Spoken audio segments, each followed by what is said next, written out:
여야가 첨예한 갈등을 빚고 있는 내년도 예산안, 야당의 단독 감액안은 결국 오늘 국회 본회의에는 상정되지 못했습니다. 우원식 국회의장이 정기국회 마지막 날인 오는 10일까지 여야가 합의하면서 중재에 나선 겁니다. 양측의 입장차는 본회의 설전으로 이어지기로 했는데요. 국회 취재기자 연결해 들어보겠습니다. 임성재 기자. 네, 국회입니다. 네, 조금 전 국회 본회의가 끝났고요. 회의장에서는 이번에 상정되지 않은 예산안을 두고서 여야가 설전을 벌였다고요? 네, 본회의 초반 여야 의원들은 오늘 상정되지 않은 내년도 예산안을 두고 설전을 벌였습니다. 국회 예결특위 여야 간사가 의사진행 발언에 나선 건데 이 발언 내내 고성과 삿대질이 오갔습니다. 먼저 민주당은 국회의 정당한 예산 심의권을 행사한 것뿐이라고 목소리를 높였습니다.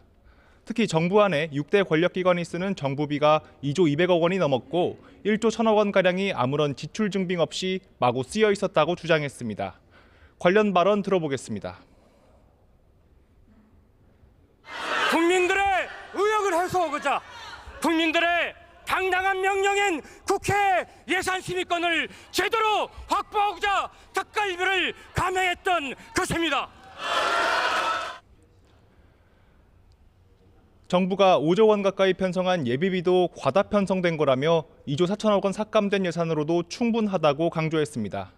반면 국민의힘은 야당 주도의 감액 예산은 민주당 이재명 대표 방탄용이라고 맞받았습니다.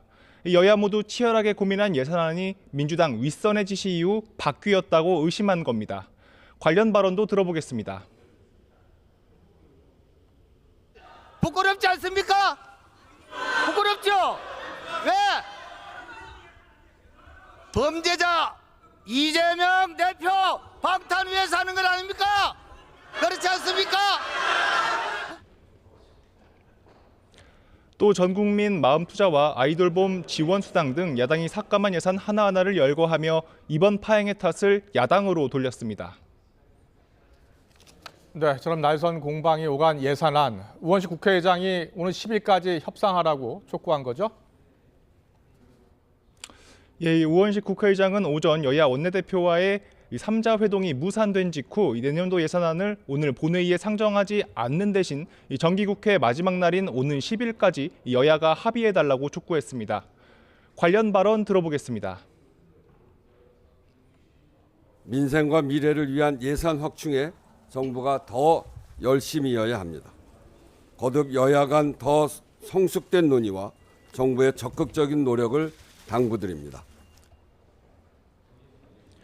하지만 677조 4천억 규모에서 예비비와 사정기관 특수활동비 등 4조 1천억 원이 줄어든 야당 주도 감액안을 두고 입장차가 좁혀질지 의문입니다. 국민의힘은 지난주 예결위에서 야당이 삭감안을 날치기 처리한 걸 사과하지 않는 한 추가 협상도 없다는 점을 분명히 했습니다. 추경호 원내대표의 발언 들어보겠습니다. 날치기 강행 통과시킨 예산안 다시 철회하고 사과를 해라. 그렇지 않으면 추가 협상, 어떠한 추가 협상에도 임하지 않는다. 반면 민주당은 국민의힘이 대화에 응하지 않은 거라며 이 정부 여당의 전향적인 입장 변화가 필요하다고 지적했습니다. 이번엔 박찬대 원내대표의 발언 들어보겠습니다. 추경호 대표로부터 어떤 제안도 지금 받지 않고 있는 이런 상황입니다. 우리 야당은 증액에 대한 권한이 없기 때문에 감액만 할 수밖에 없기 때문에 오늘 본회의에서는 또 최재해 감사원장, 또 이창수 서울중앙지검장 등 검사들에 대한 탄핵 소추안이 보고됐다고요? 네, 본회의에선 야당이 추진하는 감사원장 검사 탄핵안이 보고됐습니다. 이 최재해 감사원장과 이창수 서울중앙지검장 등 검사 3명이 대상입니다. 이 야당은 오늘 보고된 탄핵안을 모레 열리는 본회의에서 바로 표결에 붙인다는 계획인데요. 야당은 탄핵 추진이 대통령실 관저 이전 불법 의혹 감사나 김 여사의 주가 조작 의혹 수사가 미진했다는 이유 등을 들고 있지만 이 여당은 민주당이 사정기관에 대한 보복 탄핵을 하고 있다고 강하게 반발하고 있습니다. 국민의힘 한동훈 대표도 아침 회의에서 민주당이 자신들을 수사하거나 조사한 사람을 콕 집어 탄핵하겠다고 하고 있다며 대한민국을 무정부 상태로 몰아가고 있다고 꼬집었습니다. 지금까지 국회에서 YTN 임성재입니다. 감사원은 더불어민주당의 감사원장 탄핵 추진에 맞서 브리핑을 갖고 그동안 정치적 고려 없이 공정하게 업무에 매진해 왔다고 밝혔습니다. 전 정권을 표적 감사하고 현 정권을 봐줬다는 의혹은 사실이 아니라면서 탄핵 시도를 멈춰달라고 촉구했습니다. 이종구 기자의 보도입니다. 감사원 최달령 사무총장이 긴급 브리핑을 통해 민주당의 감사원장 탄핵 추진에 대한 감사원의 공식 입장을 내놨습니다. 먼저 전 정권을 표적 감사했다는 주장에 대해 어느 정부를 막론하고 일체의 정치적 고려 없이 공정하게 감사를 진행해 왔다고 밝혔습니다. 서해 공무원 피살 사건은 감사 결과 정부가 근거 없이 월북자로 몰아 진실을 은폐했고 국가통계 조작과 관련해선 청와대와 국토부 등이 압력을 가한 사실이 드러났다고 지적했습니다. 전현희 전 권익위원장 감사의 경우 비위 제보 가운데 확인되지 않은 부분은 문제없는 것으로 결론 내렸다고 설명했습니다. 정치적 이유 분리를 이유로 정치 감사라고 비난한다면 수용하기 어렵습니다. 전 정부에 대한 감사가 집중된 이유로는 과거 3년에서 5년간 이루어진 업무가 감사 대상이 되기 때문에 새 정부 초기엔 그럴 수밖에 없다고 강조했습니다. 그러면서 잼버리 파행 운영 등을 예로 들며 현 정부에 대해서도 똑같은 잣대로 감사하고 있다고 덧붙였습니다. 특히 대통령실 이전 감사와 관련해 역대 대통령실을 대상으로 한 어떤 감사보다 엄정한 감사를 실시해 관련자들에 대한 엄중 문책을 요구했다고 말했습니다. 다만 관저 시공업체의 최종 추천인은 밝혀내지 못했다고 인정했습니다. 대통령실 이전 공사를 둘러싼 모든 궁금증이 해소되지 못한 데 대한 아쉬움과 비판은 겸허히 받아들이지만 감사원은 관저 이전 감사 관련 감사위원회의 회의록은 관례대로 여야가 합의하면 공개하겠다며 감사원장에 대한 탄핵 시도를 당장 멈춰달라고 거듭 호소했습니다. YTN 이종구입니다. 국민의힘은 더불어민주당이 추진하고 있는 최상병 순직 사건 진상규명을 위한 국회 국정조사에 참여키로 했습니다. 추경호 원내대표는 비공개 의원총회 뒤에 오늘 중 국정조사 특별위원회 위원 명단을 국회의장실에 통보할 것이라고 밝혔습니다. 이어 각종 청문회와 국정감사 등으로 국회가 진상규명 활동을 했지만 민주당이 정쟁용으로 이용하기 위해 국정조사를 시도한다면서 이에 당초 국정조사의 부정적인 견해였다고 설명했습니다. 우원식 국회의장은 모레 국회 본회의에서 국정조사 실시 계획서를 처리한다는 방침입니다. 공천 개입 의혹을 수사하는 검찰이 의혹의 핵심 인물인 명태균 씨와 김영선 전 의원을 내일 기소할 것으로 보입니다. 우선 정치자금법 위반 혐의로 재판에 넘긴 뒤 다른 의혹을 계속 수사할 것으로 전망됩니다. 이명준 기자의 보도입니다. 검찰이 구속기한을 채워 명태균 씨와 김영선 전 의원을 우선 정치자금법 위반 혐의로 동시에 기소합니다. 검찰은 기소하기 하루 전에도 명 씨를 소환했습니다. 정치자금법 수사를 마무리한 검찰은 여론조사 의혹을 집중 살폈습니다. 이런 가운데 명 씨 변호인은 더불어민주당이 공개한 각서에 관한 명 씨의 입장을 전했습니다. 미래한국연구소와 피플네트워크 사이의 채무이행 각서인데 명 씨 변호인은 명 씨가 각서의 존재를 알고 있지 못한 것으로 알고 있다고 말했습니다. 명 씨 변호인은 명 씨가 윤석열 대통령과의 통화 내용 녹음 파일이 담긴 것으로 추정되는 이른바 황금폰과 관련해서도 말문을 열었습니다. 언론을 통해서 제출하거나 또는 재판을 할 담당 재판부에 제출할 수 있거나 또는 정권 획득을 노리는 민주당에 제출할 수 있습니다. 검찰은 김 전 의원도 불러 조사했습니다. 김 전 의원의 가족이 국가산단 인근의 땅을 산단 선정 발표 이전에 샀다는 의혹을 따진 겁니다. 검찰은 두 사람의 정치자금법 위반 혐의 수사는 마무리한 것으로 보입니다. 그동안 제기된 다른 의혹들은 두 사람을 재판에 넘긴 뒤 계속 수사를 이어나가는 것으로 가닥을 잡은 모양새입니다. YTN 이명준입니다. 윤석열 대통령은 노쇼와 악성 리뷰 등 소상공인의 생업과 관련한 4대 피해 구제에 만전을 기하겠다고 밝혔습니다.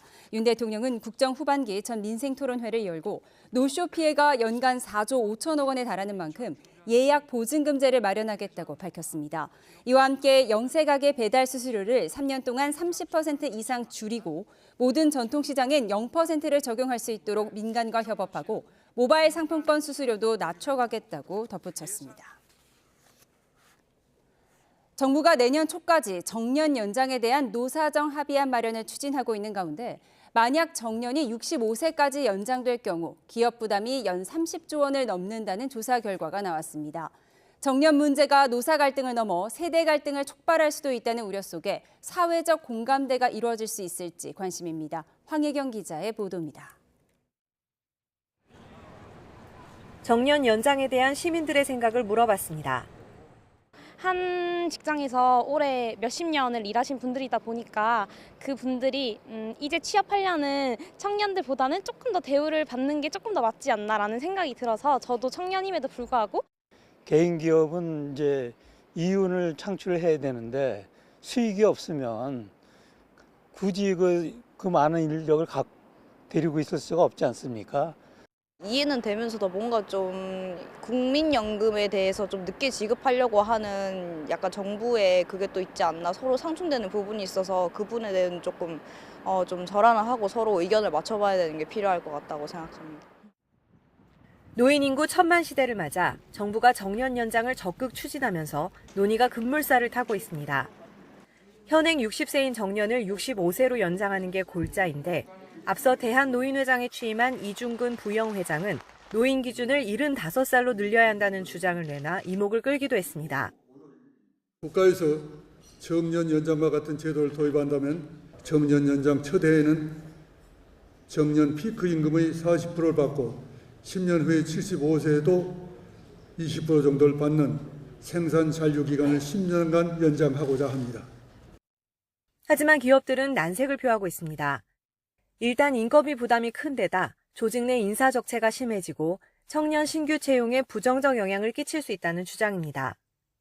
실제로 한국경제인협회가 의뢰한 조사에 따르면 65세로 정년이 연장될 경우 기업 부담이 한 해에 30조 2천억 원에 이른다는 집계도 나왔습니다.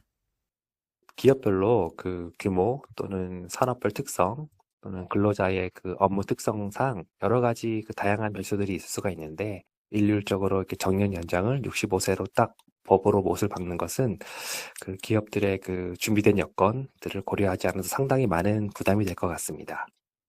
정년도 늘리면서 기업 부담은 완화하려면 근속 연수에 따라 임금 수준을 결정하는 연공급제나 호봉제에 손을 대야 하는데 이는 노조 측에서 받아들이기 쉽지 않습니다. 첨예한 이해관계 속에 정부가 반년째 노사정 대화를 이어가고 있지만 접점을 찾기가 쉽지 않은 상황. 다만 정년 연장 필요성에 대해서는 모두가 공감하는 만큼 내년 초고령 사회 진입을 앞두고 합의안을 마련할 수 있을지 관심이 쏠리고 있습니다. YTN 황혜경입니다. 아침까지 짙었던 안개는 거쳤지만 오후 들어 중국발 스모그가 유입되면서 서울 등 수도권의 초미세먼지 농도가 나쁜 수준으로 올랐습니다. 포근했던 오늘 아침과는 달리 내일부터는 다시 기온이 큰 폭으로 내려가 전국 대부분 지역에는 영하권 날씨가 예상됩니다. 취재기자 연결해 자세히 알아보겠습니다. 김민경 기자, 아침에는 안개로 뿌였는데요. 이번에는 중국발 스모그가 유입됐다고요? 네, 새벽부터 아침까지는 수도권을 비롯한 내륙 대부분 지역에 가시거리 200m 미만의 짙은 안개가 꼈었는데요. 지금은 기온이 오르면서 대부분 해소됐습니다. 아침까지 안개가 짙게 꼈던 건 지난주에 내린 눈이 녹지 않고 쌓여있는 곳이 많은 데다 어제 서쪽 지역에 내린 비로 지면 부근의 습도가 높아졌기 때문인데요. 낮이 되면서 안개는 대부분 거쳤지만 중국발 스모그가 유입되면서 서울을 비롯한 수도권과 충남 지역의 초미세먼지 농도가 나쁨 수준으로 올랐는데요. 이 북서풍이 불면서 먼지가 남동쪽으로 이동해 호남과 영남 지역에서도 오후 한때 초미세먼지 농도가 짙어질 가능성이 있습니다. 다만 먼지가 오래 머물지는 않겠는데요. 일시적으로 높아진 초미세먼지 농도는 북쪽에서 찬바람이 내려오면서 대기 확산이 원활해져 밤 사이에 모두 해소될 전망입니다. 네, 12월이 시작됐지만 오늘은 다소 포근하게 느껴지던데요. 내일은 다시 기온이 크게 떨어진다고요? 네, 오늘 아침 서울은 4.6도로 평년보다 5도가량 높았습니다. 서쪽 지역에 비를 뿌린 기압골의 전면에서 일시적으로 따뜻한 남서풍의 계열의 바람이 들어왔기 때문인데요. 오후부터는 기압골이 지난 뒤로 북쪽에서 찬 대륙고기압이 확장하면서 찬 공기가 내려와 기온이 큰 폭으로 내려갈 전망입니다. 내일 아침 서울 기온은 영하 4도로 오늘보다 8도가량 떨어지겠고 중부지방을 중심으로는 기온이 10도 안팎으로 낮아지며 대부분 영하권을 기록할 걸로 보입니다. 곳곳에서는 얼음이 어는 곳도 있겠는데요. 아직 눈이 쌓여있는 곳이 있어 낮 동안 녹았던 눈이 밤사이 다시 얼어 미끄러울 가능성이 있어 각별한 주의가 필요합니다. 이번 추위는 주 후반에 일시적으로 기온이 오르며 평년 수준을 회복하겠지만 주말에 다시 떨어져 전국적으로 영하권 기온이 예상됩니다. 지금까지 과학기상부에서 YTN 김민경입니다.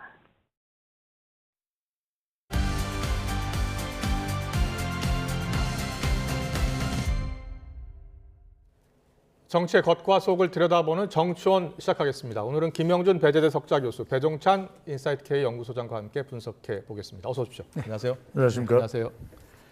네, 첫 번째 키워드 바로 보겠습니다.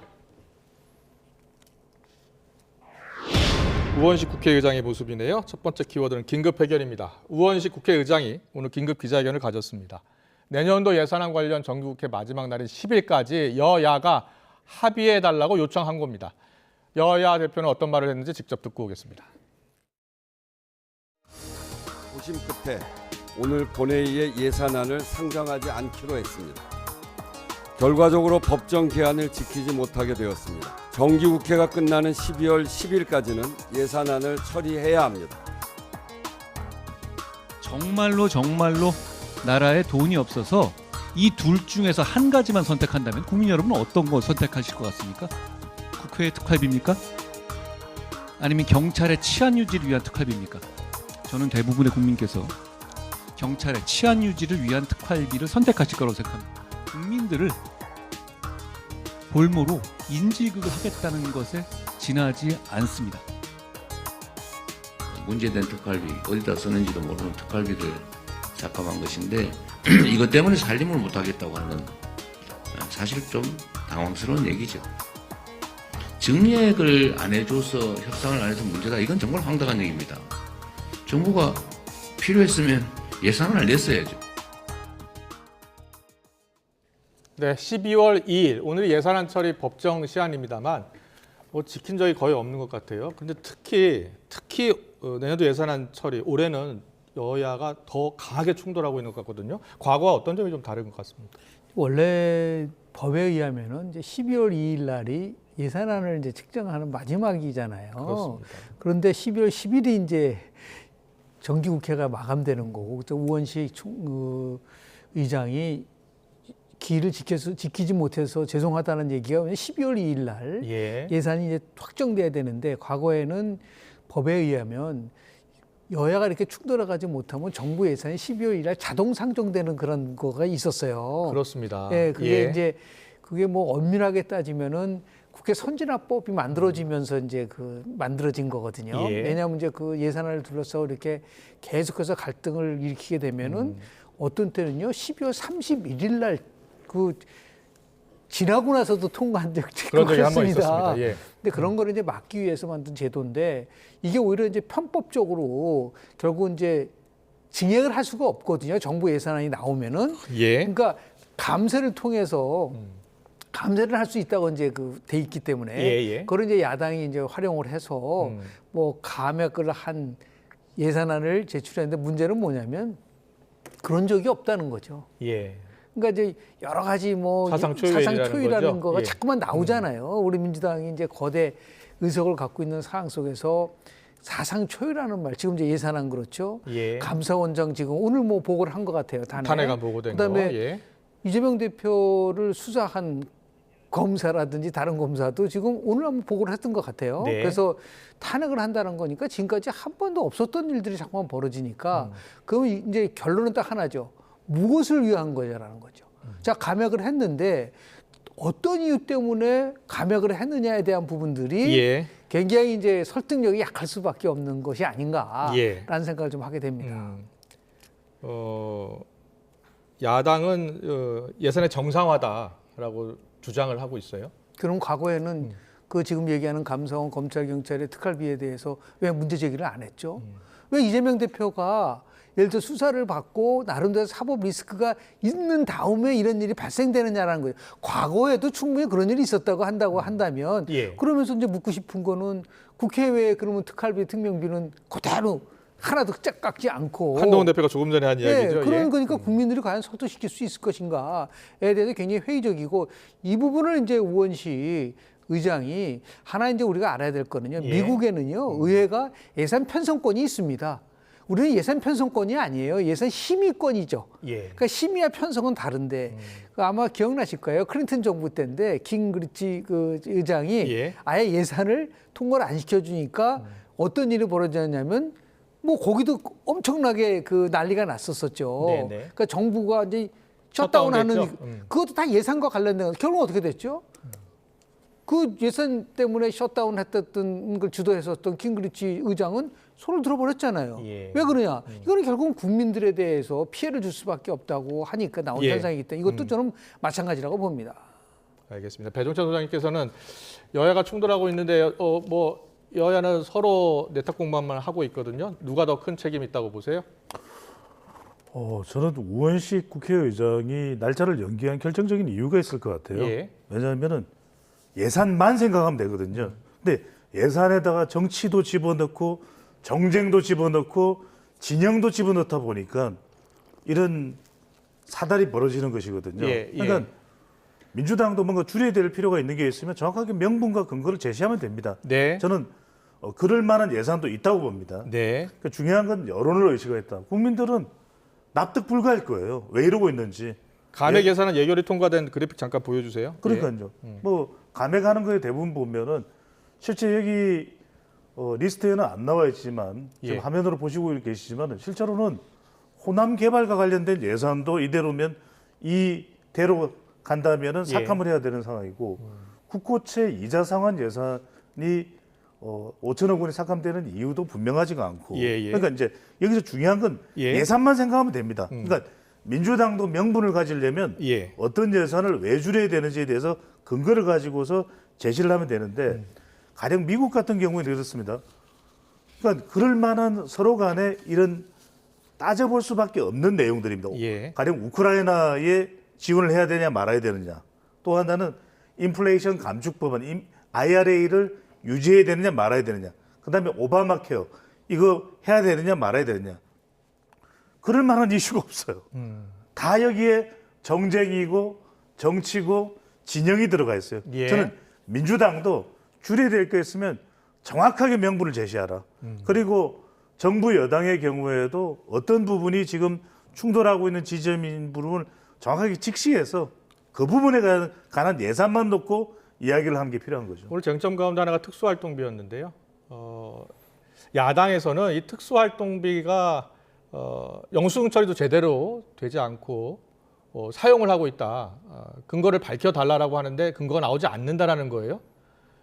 여당에서는 특활비 가운데 왜 국회 특활비, 법원 특활비는 깎지 않았느냐라고 또 반문하고 있어요. 그렇죠. 이런 부분이 분명해야 되고 투명해야 된다는 겁니다. 첫 번째는 뭐냐면 증빙을 제출하는데 시간이 걸린다는 이야기인데 그럼 얼마나 기다려줄 수 있느냐. 합리적으로 판단할 때. 두 번째는 뭐냐. 그러면 경찰하고 검찰은 줄이는데 법원은 왜 많이 갔느냐. 그 부분에 대해서 명확하게 설명이 필요한 것이고 왜 국회는 그대로 유지되고 있는가. 국회를 우선 더 많이 깎아야 되겠죠. 국회는 아예 특활비 자체를 없애버리겠다. 그리고 세비도 이참에 재정 문제 때문에 깎는다면 세비는 절대 안 깎잖아요. 그러니까 세비도 깎겠다. 지금 국민들이 어려우니까 반으로 줄이겠다. 그렇게 이야기를 하면 국민들의 공감도가 상당히 높아질 수가 있습니다. 그런데 일체 그런 것 없이 전제 조건 없이 예산만 생각하라는 거죠. 저는 민주당이 주장을 하든 정부 여당이 주장하든 오로지 모든 논의는 예산만 생각하라. 여기에 정치, 정쟁, 진영 집어넣지 말라 이거죠. 알겠습니다. 근데 여기서 제일 문제가 될 수 있는 부분은요. 정부 예비비를 2,400억을 깎았다는 것에 대해 이 정부 예비비라는 4조 원 거는요. 편성됐는데 2조 원 정도 지금 넘게 삭감을 한 왜냐하면 것 이제 같아요. 재해라든지요. 또는 그 위급한 상황에 예기치 못했던 일이 벌어졌을 때 예비적으로 넣는 건데 그거를 깎는 지금까지 정부 예비비를 깎는 거는 그렇게 흔하지 않았던 상황이거든요. 그러니까 이 부분은 결국 나중에 누가 이제 피해를 볼 수밖에 없냐면 우리 일반 서민들이 피해를 볼 가능성이 굉장히 높기 때문에 다른 거는 건드린다더라도 정부 예비비와 관련돼서는 조금 고려를 좀 해야 될 부분들이 좀 있는 거고요. 그리고 더 나아가서 국회 문제와 관련돼서 저도 국회 예산 한번 오래전에 한번 들여다봤었는데요. 그러니까 지금 국회 특활비를 포함해가지고서 국민들이 봤을 때는 이게 제대로 지금 똑같이 갖다 놓고 얘기를 하면 되죠. 국회 특활비는 이렇게 잘 투명하게 운영이 되고 있는데 예를 들어 검찰이나 아니면 경찰의 특활비는 잘 운영되고 있지 않아서 우리가 결국 깎았습니다라고 얘기를 하고 더 나아가서 그렇다고 한다면 문재인 정부 때의 검찰 그 특활비도 한번 같이 봐야죠. 그렇게 보고 나서 야 이건 다 문제가 있구나. 민주당 정부든 윤석열 정부든 이 부분은 문제가 있다는 걸 얘기를 해줘야죠. 국민들에서 설득을 할 텐데 자신들이 문재인 정부 때는 거기에 대해서는 한마디 얘기하지 않다가 지금 와가지고 그 얘기를 하니까 이건 정치 보복성이 아니냐. 아까 말씀하신 것처럼 검찰 거는 깎고 법원 거는 안 깎고 이게 결국 형평성에서 어긋날 수밖에 없다. 그런 말씀을 드릴 수밖에 없는 거죠. 특활비가 영수증 처리를 제대로 안 하나 봐요? 그러니까 특활비가 있고 특경비가 있는데 특활비의 경우에는 사실 이걸 용처를 좀 밝히기 힘든 것도 있을 테고요. 또 특경비의 경우에도 사실은 미리 예상하지 못한 그런 비용 지출이 있거든요. 그래서 제가 말씀드린 건 뭐냐면 모든 이 지출에 대해서 다 용납이 되는 건 아닙니다. 영수증이 없는 것이. 근데 그런 걸 허용할 수 있는 게 있고 첫 번째. 두 번째는 뭐냐면 왜 빨리 증빙을 안 가져오냐 그러는데 빨리 낼 수 있는 게 있고 시간이 걸릴 수밖에 없는 게 있거든요. 알겠습니다. 여기에 대한 부분은 합리적으로 할 필요가 있는 거죠. 네, 잘 들었습니다. 다음 키워드로 바로 넘어가겠습니다. 보여주세요.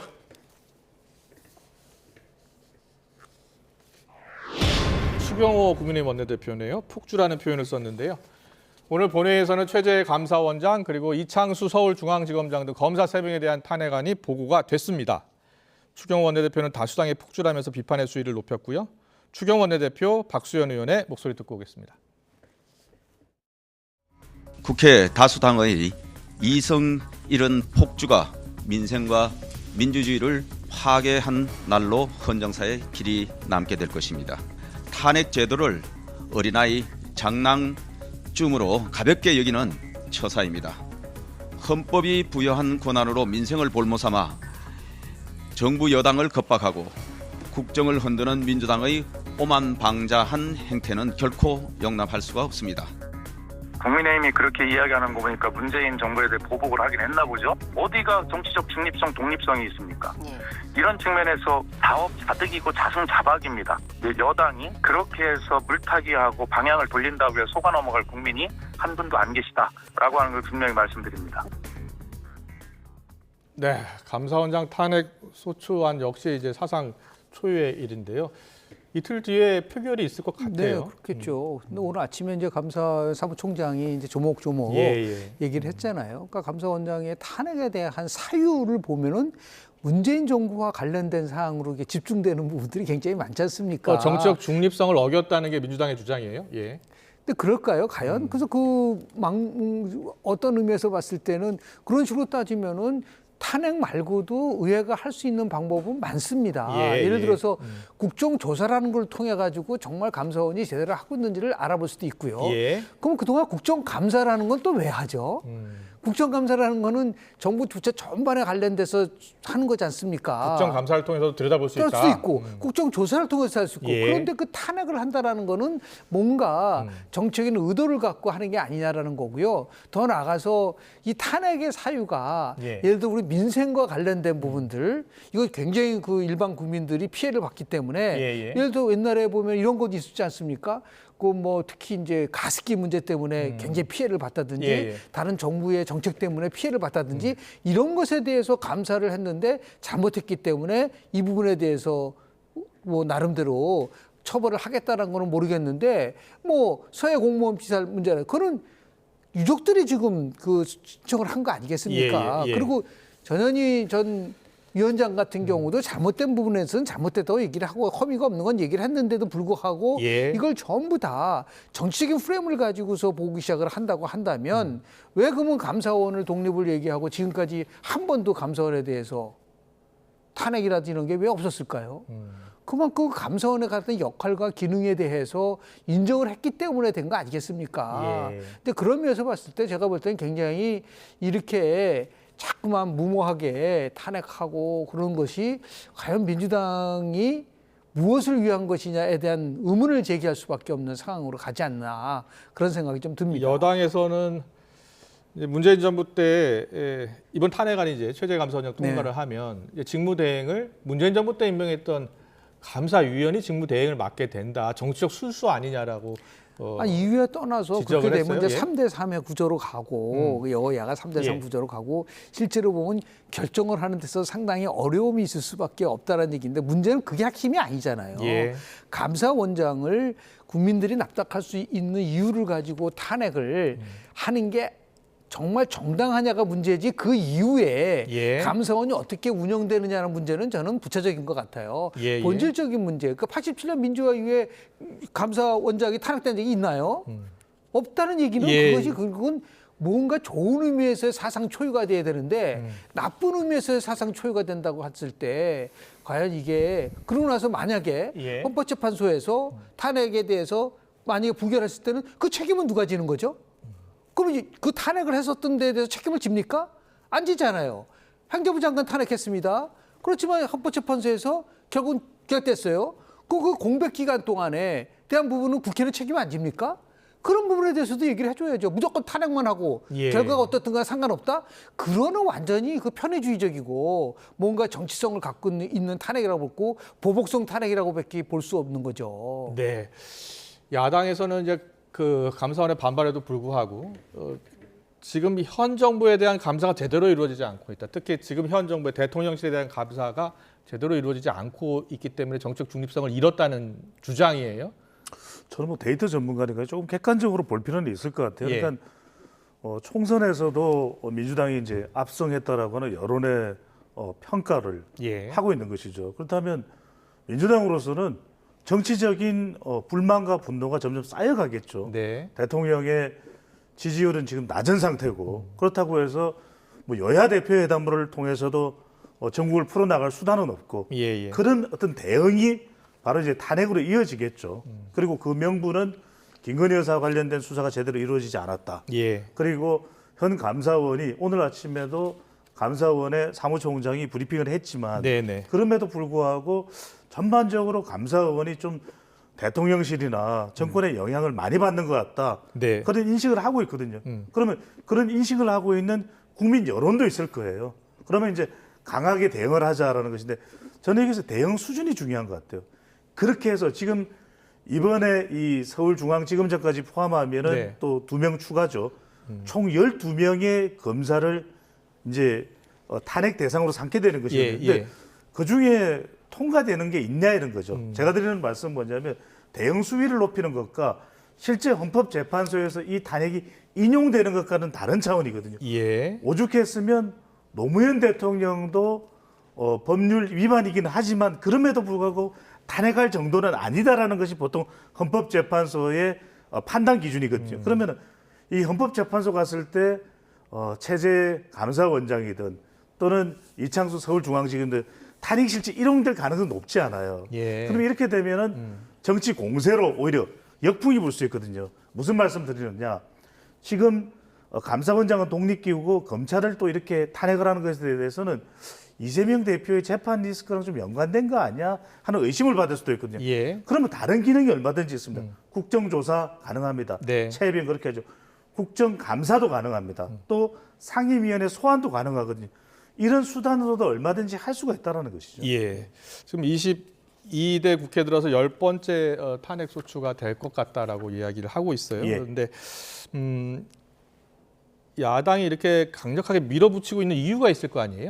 그렇죠. 예. 그런 어떤 배경이 있다고 보세요? 첫 번째 이유는 전국을 주도하는 거죠. 전국을 주도하기 위해서. 그렇습니다. 낮은 대통령 지지율, 또 이재명 대표로서는 위정교사의 무죄까지 받았으니까 예. 앞으로 올 수 있는 그런 리스크를 더 극복하는 데 있어서도 오히려 지금 강한 여론을 주도하는 것이 낫다고 판단할 수 있거든요. 한동훈 대표는 자기들 살려고 대한민국 전체를 무정부 상태로 몰아가고 있는 것 아니냐라고 주장하고 있고. 그렇게 이제 정치적으로는 한동훈 대표는 주장하겠죠. 예. 근데 이제 민주당이 그래서 지금 표면적으로는 뭐 탄핵이 됐든 대통령 탄핵이 됐든 임기 단축을 거론하지는 않습니다만 그렇게 다분하게 인식할 가능성이 장애 규탄 집회까지 연결한다면 있는 것인데 예. 과연 그것에 국민들이 상당수가 공감을 하는지 여부는 별개의 또 일이겠죠. 네, 최재 감사원장 탄핵안 보고됐고 또 이창수 서울중앙지검장 등 3명의 검사도 탄핵안에 보고가 됐습니다. 일단 지검장 직무가 정지되는 거 아니에요? 그렇습니다. 예. 뭐 어떻게 오랜 기간 동안 될지 말지는 모르겠지만 하여튼 직무는 정지되는 상태가 그렇습니다. 되고요. 예. 그러니까 일종의 압박 카드로서 사용을 하려고 하는 것인지는 모르겠어요. 예.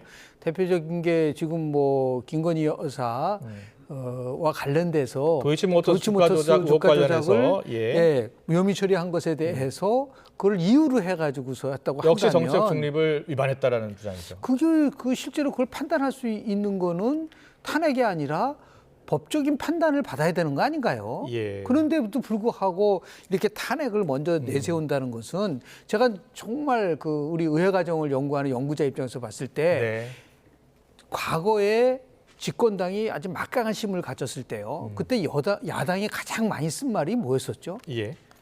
마음대로 권력을 휘두르지 말아라 라는 거였었잖아요. 예. 그런데 지금은 뭐냐면 이 대통령제에서는 견제와 균형이라는 것이 이루어진다고 한다면 윤석열 대통령에 대해서 비판하는 가장 기본적인 게 뭐죠? 마음대로 권력을 쓴다는 거 아니에요? 그런 따지면은 의회가 권력을 마음대로 휘두르는 거는 괜찮은 건가요? 거기 첫 번째 의문이 있을 수밖에 없는 것이고 그래서 참 안타까운 거는 180년 전에 프랑스 사상가 토코빌이 뭐라 그러냐면 이 민주주의의 가장 위험한 거는 뭐냐면 바로 의회 다수의 폭정이다. 연성 독재가 나올 수 있다. 힘을 가지고. 그렇게 얘기를 했는데 그게 180년 후에 대한민국 지금 의회에서 일어나는 걸 보고 너무 참담한 거죠. 그래서 항상 얘기하지만 힘이 있다고 해서 힘을 막 쓰는 게 아니라 제도적으로 자제하고 상호 존중이라는 이 두 규범이 지켜지지 않으면 의회 민주주의는 무너질 수밖에 없는 거거든요. 그러면서 봤을 때 힘을 마음대로 쓰는 것에 대해서 자기 정당화만 얘기한다는 것이 과연 옳은 것인가? 그게 결국은 철학의 문제고 더 나아가서 그 사람들이 의회라는 게 도대체 뭐냐에 대한 부분들에 대한 생각도 좀 깊이 좀 해봐야 되지 않을까라는 말씀을 드릴 수밖에 없는 거죠. 네. 이 검사 탄핵안 이번에 통과하면 10명이 넘게 된다고요? 그렇습니다. 네. 예. 여론에 어떤 영향을 미칠지 주목되는데 잠시 뒤에 이제 여론조사를 통해서 분석을 해드릴게요. 다음 키워드 보고 가겠습니다. 네, 김민석 더불어민주당 최고위원이네요. 6개월을 언급을 했습니다. 지난 토요일 열린 정권규탄 5차 장애집회에서 김민석 최고위원은 6개월 안에 승부를 내자라고 이야기했습니다. 직접 듣고 오겠습니다. 국회 임기는 윤석열보다 1년 길고 국민 임기는 영원 무궁. 이승만, 박정희, 전두환, 박근혜 다 못 버텼는데 무슨 수로 버팁니까? 오늘이 5번째 집회입니다. 50일 후 트럼프 취임 전에 판을 바꿉시다.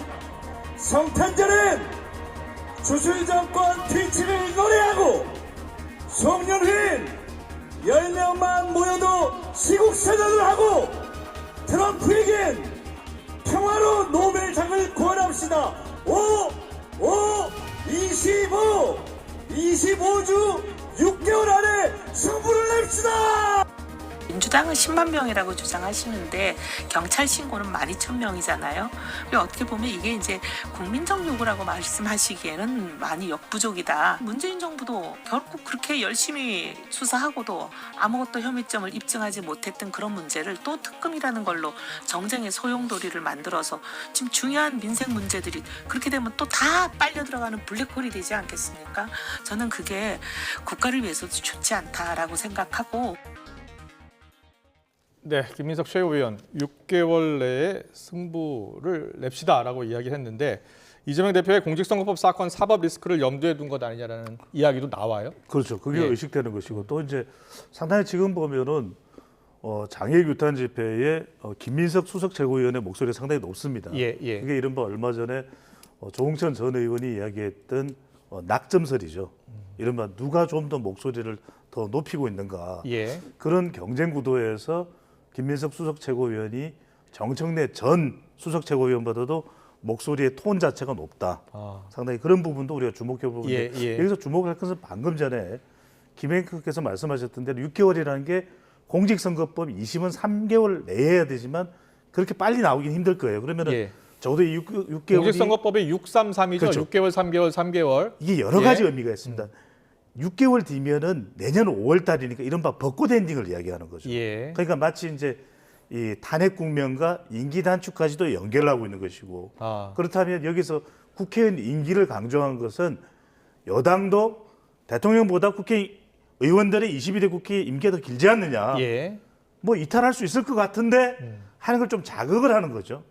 분노는 항상 자극으로 연결되거든요. 네. 근데 마지막으로 이제 말씀하셨던 대로 공직선거법 2심 이 부분은 상당히 이제 불안해질 수 있는 요인이기 때문에 네. 6개월 뒤라는 것이 이런 함축적 의미도 담겨 있는 것으로 보입니다. 네, 정권 규탄 집회에서 나온 6개월 안에 승부 냅시다. 이 발언은 어떻게 보셨어요? 뭐 지금 말씀하신 예. 대로 이제 633 이래서 실은 이제 제가 관심 있는 거는 지금 얘기하는 민주당의 모든 규탄 뭐 더 나가서 현 정부에 대한 비판 그거의 분수령이 될 수 있는 거는 결국은 2심 판결이에요. 예. 근데 2심 판결은 제가 볼 때는 그게 복잡한 사항이 아니거든요. 선거법과 관련돼서도 두 가지가 쟁점이었었잖아요. 예. 골프를 쳤다, 안 쳤다라는 거 하고 더 나가서 백현동과 관련돼서 국토부의 협박이 있었냐 없었냐를 가지고 결국 판결을 내렸는데 네. 이게 뭐 더 이상 뭐 이렇게 질질 끌 수 있는 상황은 아니고요. 3개월 내에 나올 수 있는 부분도 있고 저 또 하나 예. 지금 위증교사와 관련된 거는 지금 무죄를 받았기 때문에 그렇습니다. 재판 지연할 의무가 아무것도 없어요. 예. 저는 단언컨대 이 두 사건이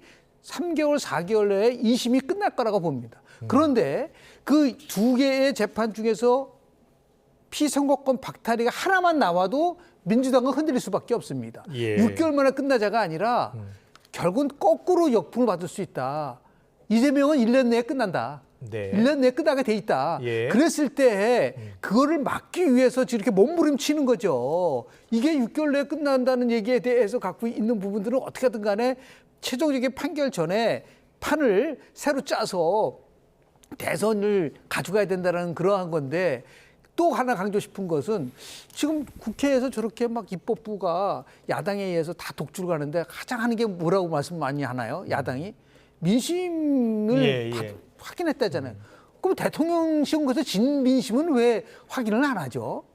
그러니까 그 똑같은 상황이잖아요. 그 자기네한테 모든 걸 유리하게만 해석해가지고 저런 식으로 강공으로 가고 규탄하고 했을 때 오는 그 부분이 기대한 만큼의 효과를 가지고 이재명 1극 체제가 지속될 수 있느냐 없느냐 1년 내에 끝난다. 그게 오히려 더 정확하게 한국 정치의 병곡점을 맞을 수 있는 것이지 예. 지금 김민석 의원이 얘기하는 단순한 6개월 바람, 기대 이거 가지고는 제가 볼 때는 변화 주기 어려울 거라고 봅니다. 네, 알겠습니다. 잘 들었습니다. 오늘 여론조사에 앞서서 다음 키워드를 좀 보여주세요. 여당 내 반응을 좀 보고서 여론조사 가겠습니다. 다음 키워드 보여주세요. 자, 한동훈 대표가 나왔어요. 전략적 모호성. 한동훈 대표가 김건희 여사 특검법 재표결에 대해서 확실한 입장 표명을 내놓지 않고 있습니다. 친한계에서는 친윤을 향한 경고다, 전략적 모호성이다라는 분석을 내놨는데요. 신지호 전략기획부총장의 발언 듣고 오겠습니다. 그러니까 뭐 언론에서는 전략적 모호성을 유지하고 있다. 그런데 뭐 지금 상태를 보면 그게 뭐 과히 틀린 표현은 아닌 것 같습니다. 그런데 창원지검에서 나름대로 굉장히 열심히 하고 있는 것 같아요. 근데 12월 10일이면 이제 열흘 남았어요. 그러니까 아마 그 최소한 2, 3일 전에는 뭐 한동훈 대표도 입장을 결정하지 않을까 보여지는데, 그러니까 추경호 원내대표는 이 자제령 냉각기를 갖자고 했고 한동훈 대표는 그 문제에 대한 전략적 모호성을 유지하면요, 이게 당내의 잡음을 줄이는데 상호 보완적인 역할을 합니다. 네, 신지호 부총장 전략적 모호성 표현 맞는 것 같다라고 이야기를 해요. 근데 한동훈 대표가 오늘도 기자들이 물었더니요, 과거 발언으로 가름하겠습니다라고 표현해요. 근데 과거 발언이 많잖아요. 국민 눈높이도 있고 여러 발언들이 있는데 명확하게 이야기를 하지 않아요? 어떤 배경이 있을까요? 전략적 모호성이 어떤 데 작동되느냐면 예. 난감할 때거든요. 난감할 때. 그러니까 이럴 때는 우리가 둘이 뭉실해지 둘은 뭉술해지는 것이거든요. 근데 지금은 그럴 수밖에 없는 것이 한동훈 대표와 관련된 일이기도 하지만 이것이 자칫 친윤의 배후에는 그럼 누가 있느냐 이렇게 하면 또 윤한 갈등이거든요. 윤한 대충돌이거든요. 그러니까 지금 한동훈 대표는 어느 지점에 와 있냐면 변화한다고 해서 당대표가 됐습니다. 그런데 이제 그럼 변화했느냐, 변화로 못 갔죠. 그러다 보니까 이제 그러면 헤어질 거냐 말 거냐, 그거는 지금 결정을 못 하거든요. 그럼 매우 민감하고 어떤 미래가 펼쳐질지 알 수가 없거든요. 결별은 윤석열 대통령과의 결별인데. 최근에 보도 나온 거 보면 한 대표가 당원 게시판 논란 관련해서 용산이 조직적으로 움직이고 있다라고 생각한다라는 보도 확인된 건 아니고요. 그렇죠. 그게 제가 말씀드린 대로 이러지도 못하고 저러지도 못하니까 지금 한 대표가 서 있는 위치는 전략적 모호성인 거죠. 근데 문제는 뭐냐면 데이터를 분석해 보면 전략적 모호성 상황에서는 이 문제가 해결은 안 됩니다. 그럼 그거는 뭐냐?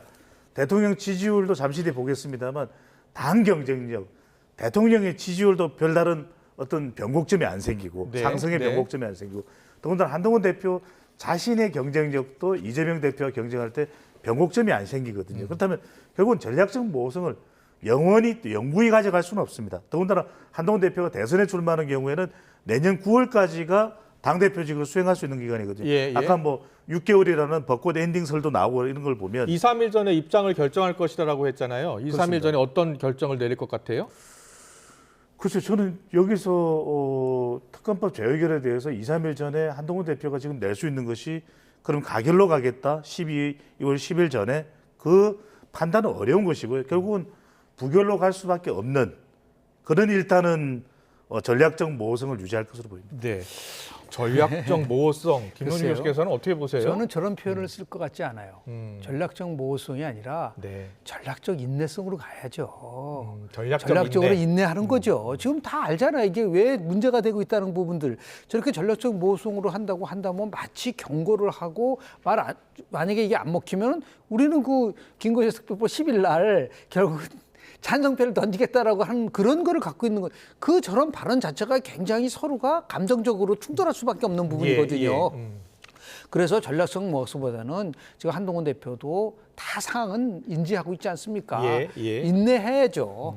그래도 판단은 결국 누가 하느냐. 이러한 10일 이전까지는 전략적 인내성을 보이고 그 다음에 어떤 상황이 벌어질 것인가는 연말정국이라든지 연초정국을 위해서 어떻게 갈 것인가를 해야지. 지금 12월 10일 뭐 투표 앞두고 저렇게 자꾸만 모호성 얘기를 하고 그렇게 된다고 한다면 제가 볼 때는 이게 또다시 또 충돌의 요지가 될 수 있는 부분들이 있어서 좀 냉각기를 가질 필요가 있지 않을까라는 생각을 좀 하게 됩니다. 네, 알겠습니다. 최근 정치 이슈를 좀 다각도로 분석을 해드렸는데요. 그 여론조사에서는 어떻게 반영이 됐을까 보고 오겠습니다. 네, 대통령 국정수행평가 보면 지지율이 25.7에서 25%가 됐고요. 부정평가는 70.3에서 71%가 됐습니다. 리얼미터 조사죠. 네, 정당 지지도 보겠습니다. 국민의힘이 32.3, 민주당이 45.2, 조국혁신당 6.1, 개혁신당 2.6 이렇게 나왔고요. 네, 대통령 직무수행평가부터 분석을 해볼까요? 20%가 계속 유지되고 있네요. 어떤 변화의 변곡점이 없잖아요. 그러니까 예를 들어서 뭐 가장 중요한 거는 인사에 대한 대폭적인 나름대로 그 변화를 준다고 한다면 솔직히 탈 수 있는 예. 부분들도 있고요. 아마 저렇게 큰 변화가 없는 거의 요인은 뭐 지금 많은 얘기가 뭐 김건희 여사 특검이라든지 재산권 네. 특검 이거보다도요. 저는 경제 문제라고 좀 봐요. 네. 지금 굉장히 쇼크를 받아들이는 거는 뭐냐면 내년도 경제 성장률이 한은이 발표한 거 딴 것도 아니고 예. 1%대 저성장. 그리고 보수 언론 매체를 대표하는 조선일보가 지금 시리즈로 지금 하고 있어요. 우리가 일본화되는 게 아니냐. 장기적으로 우리 저성장 늪으로 빠지는 부분이 이런 부분들에 대한 불안감이 굉장히 강하고 예. 또 하나는 정부는 이제 물가가 어느 정도 잘 조정되고 있다고 지금 얘기를 하고 있지만은 뭐 요새 뉴스 나온 거 보면은 뭐 여러 가지 면에서 물가가 좀 상승하고 있다는 걸 계속해서 보도를 하고 있거든요. 네. 이런 부분들 그리고 또 더 나가서 이제 트럼프 정부가 결국은 출범하게 되면 관세 폭탄을 맞을 텐데 이게 과연 수출 위주의 대한민국이 잘 헤쳐나갈 수 있을 것이냐에 대한 부분인데 여기에 대해서 정말 윤석열식의 윤노믹스라는 게 명확하지가 않아요. 예. 그러니까 조선일보도 지적을 했지만 결국은 성장의 원동력은 산업이다. 이 산업과 관련돼서 윤 정부가 집권 후반기에 어떻게 할 것이라는 부분들이 정확하게 명쾌하게 나오지 않는 상태에서 어떠한 변화를 기대한다는 것은 좀 어렵지 않겠는가라는 예. 생각을 좀 합니다. 짧게 정리를 해드리면은 네. 지금 화면에도 보고 계시지만은 한국갤럽의 부정평가 이유가 김건희 여사가 아니라 이제는 가장 높은 것이 경제민생 물가거든요. 예. 그러니까 문제는 경제야 이렇게 온 것이면 결국 저는 파발마처럼 파속통 전략을 써야 된다. 네. 파격적이고 속도감 있게 통합을 해서 이렇게 안 가면 지지율이 안 올라가거든요. 그러니까 결과적으로는 이렇게 해야만 마치 이제 이명박 정부 때 친서민 중도실형으로 지지율을 다시 역으로 역주행시켰듯이 지금의 경우도 경인소입니다. 그러니까 경제, 인사, 소통인데 짧게 소통만 말씀드리면 그냥 다수의 국민들에게 털어내는 이야기보다는 네. 오히려 우문현답, 우리의 문제는 현장에 답이 있다. 그래서 취업이 안 되는 우리 학생들의 고민은 뭔가 또 전통시장도 전통시장이면 저는 오히려 20, 30대 주부들이 1인 가구들이 많은 마트에 가서 마트에 지금 물가 문제가 뭐냐 이런 부분들을 대통령과 장관들이 현장을 누비면서 살피고 유기적으로 모바일로 차관들 또 실무국장들하고 연결하는 이런 식의 접근이 더 효율적일 것으로 보입니다. 네, 알겠습니다. 오늘 정치권 이슈 정치원 여기서 마치겠습니다. 지금까지 김영준 배재대 석좌 교수 배종찬 인사이트K 연구소장과 함께했습니다. 잘 들었습니다. 네, 고맙습니다. 고맙습니다.